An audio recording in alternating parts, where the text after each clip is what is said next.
വിവാഹാലോചന നോക്കുന്നവരുടെ പ്രത്യേക ശ്രദ്ധയ്ക്ക് ഇന്നത്തെ ആലോചന ഒരു നേഴ്സ് കുട്ടിയുടെയാണ്. ഹിന്ദു ഈഴവ കാസ്റ്റിൽപ്പെട്ട 30 വയസ്സ് പ്രായം വരുന്ന ഒരു ആലോചന.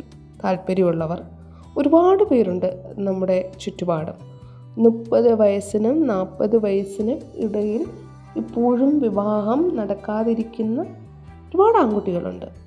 പക്ഷെ ആരും ഇതിനു വേണ്ടിയിട്ട് മെനക്കെടും എന്നൊന്നും എനിക്ക് തോന്നുന്നില്ല. അങ്ങനെ മെനക്കെടാൻ വേണ്ടിയിട്ട് തയ്യാറാവുന്നവർക്ക് അറ്റ്ലീസ്റ്റ് ഒരു പ്രപ്പോസൽ എങ്കിലും വന്നു എന്ന് ചിന്തിക്കും. നിങ്ങൾക്ക് വേണ്ടിയിട്ട് എപ്പോൾ സമയം ചിലവഴിക്കും, അപ്പോൾ മാത്രമേ നിങ്ങൾക്ക് റിസൾട്ട് കിട്ടാനുള്ള സാധ്യതയും അവിടെ കാണുകയുള്ളൂ. ഇല്ലാതെ നമ്മളെല്ലാവരും സോഷ്യൽ മീഡിയ യൂസ് ചെയ്യുന്നതാണ്. മറ്റുള്ള വീഡിയോ കാണുമ്പോൾ അതിനൊക്കെ ഇഷ്ടം തോന്നി അതൊക്കെ അല്ലെങ്കിൽ ലയിച്ചു കണ്ടു പോകുന്നു. പക്ഷേ ഈ ഒരു ആവശ്യമുള്ള കാര്യം വരുമ്പോൾ പിന്നെ അതിനും ആരെയും കുറ്റം പറഞ്ഞിട്ട് കാര്യമില്ല. കാരണം ഒരുപാട് പ്രാവശ്യം ട്രൈ ചെയ്തിട്ടും നടക്കാതെ വരുമ്പോൾ ഇതും അതിൽ ഒരുപോലെ ഒന്നാകാം എന്ന് വിചാരിച്ചിട്ടായിരിക്കാം. അതുകൊണ്ടാണ് ഞാനിതൊക്കെ എടുത്തു പറയുന്നത്.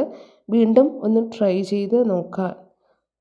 30 വയസ്സ് പ്രായമുണ്ട്. 30നും 40നും ഇടയിൽ പ്രായമുള്ള കുറച്ചധികം ആൺകുട്ടികൾ ഇപ്പോഴും വിവാഹം കഴിക്കാതെ നിൽക്കുകയാണ്. കാരണം ദിവസവും മാതാപിതാക്കളുമായിട്ട് സംസാരിക്കുന്നതുകൊണ്ട് എനിക്കറിയാവുന്ന കാര്യമാണ്. പ്രത്യേകിച്ചും ആൺകുട്ടിയുടെ മാതാപിതാക്കളുടെ കാര്യം. അവരുടെ കോളുകളാണ് കൂടുതൽ. പെൺകുട്ടിയുടെ വീട്ടുകാരേക്കാൾ കൂടുതലും ആൺകുട്ടിയുടെ വീട്ടുകാരുടെ കോളുകളാണ്. അവരുമായിട്ടാണ് സംസാരിക്കുന്നത്. കാസ്റ്റ് വരെ സെയിം കാസ്റ്റേ നോക്കുന്നുള്ളൂ. ഹിന്ദു ഈഴവ കാസ്റ്റേ നോക്കുന്നുള്ളൂ. മിനിമം വിദ്യാഭ്യാസം നോക്കുന്നുണ്ട്. പിന്നെ ഈ കുട്ടിക്ക് എന്തുകൊണ്ട് വിവാഹം വൈകി എന്ന് ചോദിച്ചാൽ ജാതകത്തിൽ ചെറിയൊരു പ്രശ്നമുണ്ട്. അതുകൊണ്ടാണ്. അച്ഛൻ, അമ്മ, സഹോദരൻ. അച്ഛൻ റിട്ടയർഡായി, അമ്മ വീട്ടമ്മയാണ്. സഹോദരൻ്റെ വിവാഹവും കഴിഞ്ഞു.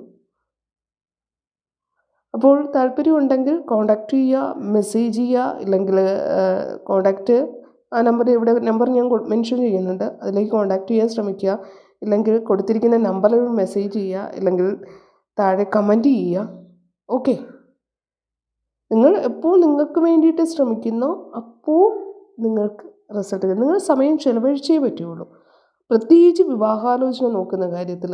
നമ്മളെല്ലാ കാര്യത്തിലും വീണ്ടും നമ്മുടെ ഡെയിലി ലൈഫിൽ എല്ലാ കാര്യത്തിനും സമയം ചിലവഴിക്കുന്നുണ്ട്. അപ്പോൾ ജീവിതകാലം മുഴുവൻ നമ്മളോടൊപ്പം കഴിയേണ്ട ഒരാളുടെ കാര്യത്തിൽ നമ്മളൊന്ന് മെനക്കെട്ടേ പറ്റുള്ളൂ. എങ്കിൽ മാത്രമേ ഇത് വിവാഹ ആലോചന